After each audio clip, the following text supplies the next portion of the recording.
मम्मा, ये mister Shravan Kumar office से कब तक आएंगे? मिस्टर श्रवण कुमार? ये कौन है? अरे मिस्टर डैडी, कब तक आएंगे ऑफिस से? डैडी का नाम श्रवण कुमार कब से हो गया? आप भूल गए क्या? जब डैडी कुछ लाते हैं दादी के लिए और पैर दबाते हैं तो दादी इसी नाम से तो बुलाती है, श्रवण कुमार। हर्ष, तू भी पूरा नौटंकी है।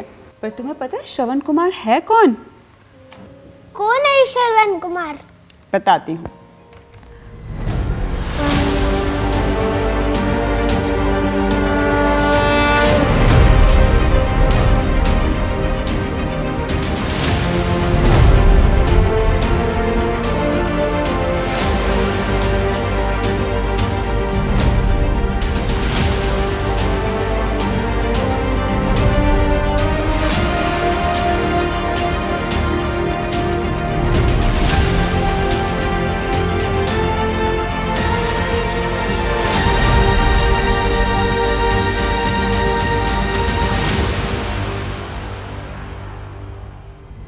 बहुत साल पहले एक गांव में एक लड़का रहता था।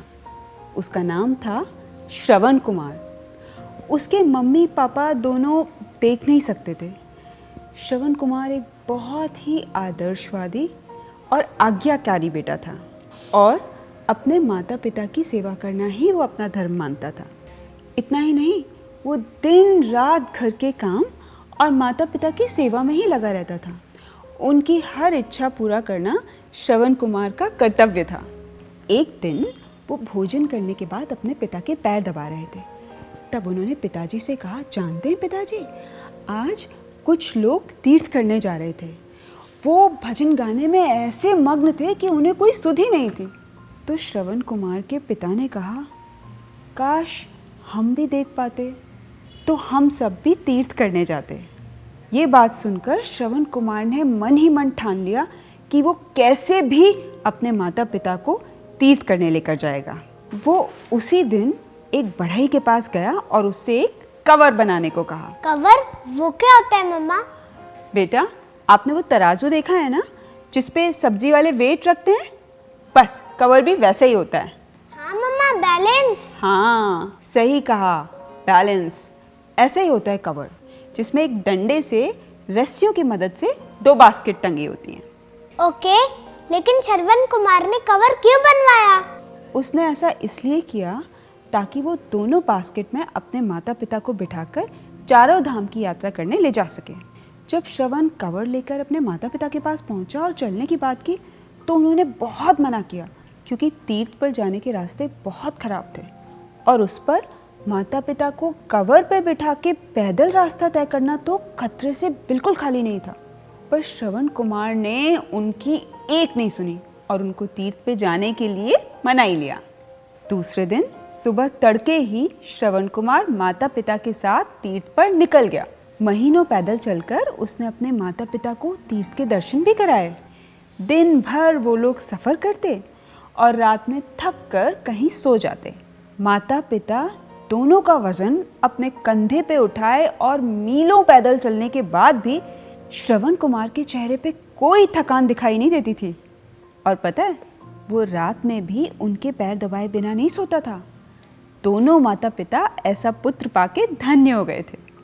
एक दिन रात में जब श्रवण कुमार अपने पिता की सेवा कर रहे थे तो उनके पिता को बहुत ज़ोर से प्यास लगी। श्रवण ने पास में ही मटके में देखा तो उसमें पानी खत्म हो गया था। तो पानी भरने के लिए वो नदी के पास पहुंचा और मटका भरने लगा। तभी अचानक कहीं से एक तीर आया और उसके सीने के आर पार हो गया। वो तीर राजा दशरथ का था, जो वहां शिकार खेलने आए थे। मटके में पानी भरने की आवाज़ सुनकर उन्हें लगा कोई जानवर वहां पानी पीने आया है और उन्होंने तीर चला दिया। राजा दशरथ का निशाना बहुत अचूक था। वो तीर जाकर सीधे श्रवण कुमार के सीने में लगा और उसकी चीख निकल गई। किसी आदमी की चीख सुनकर जब राजा दशरथ वहां पहुंचे तो श्रवण कुमार को घायल देखकर बहुत दुखी हुए और अपनी गलती के लिए उससे क्षमा मांगने लगे। इतनी तकलीफ होने पर भी श्रवण कुमार को सिर्फ अपने पिता की प्यास की ही चिंता थी। उन्होंने राजा दशरथ से विनती की कि वो उसकी चिंता ना करें, बस जाकर उनके पिता को पानी पिलाकर उनकी प्यास बुझा दें और उसका संदेश उन तक पहुंचा दें कि मैं स्वर्ग लोक में भी उनका इंतज़ार करूंगा ताकि वहाँ भी उनकी सेवा कर सकूं। और इतना कहकर उसने अपने प्राण त्याग दिए।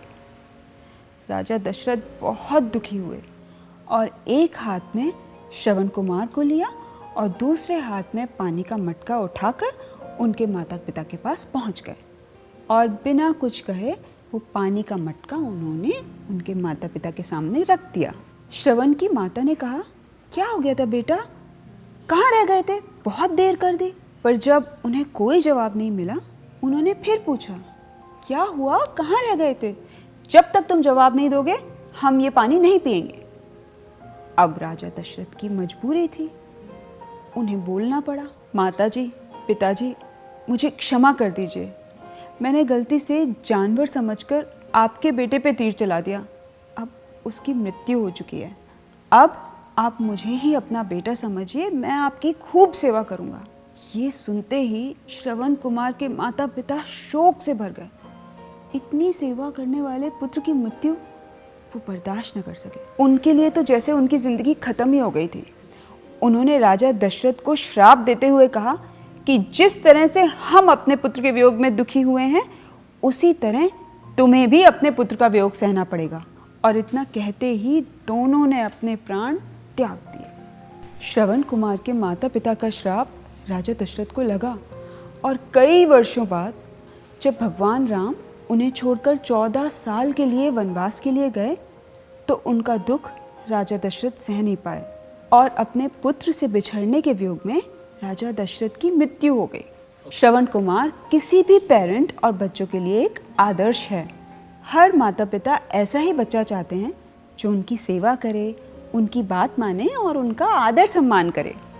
और बेटे को ही क्यों, हर बच्चे को, चाहे वो बेटा हो या बेटी, अपने पेरेंट्स की सेवा करनी चाहिए और उनका ख्याल रखना चाहिए। तभी तो मिस्टर डैडी जब अपनी माँ यानी तुम्हारी दादी की सेवा करते हैं तो वो उन्हें श्रवण कुमार बुलाती हैं। समझे? समझ गया मम्मा। आप देखना, जैसे डैडी दादी की सेवा करते हैं वैसे मैं आप दोनों की करूँगा। तब आप भी मुझे श्रवण कुमार बुलाओगे ना? ऐसे ही और कहानियाँ देखने के लिए सब्सक्राइब कीजिए हमारा YouTube चैनल माइंड वॉज।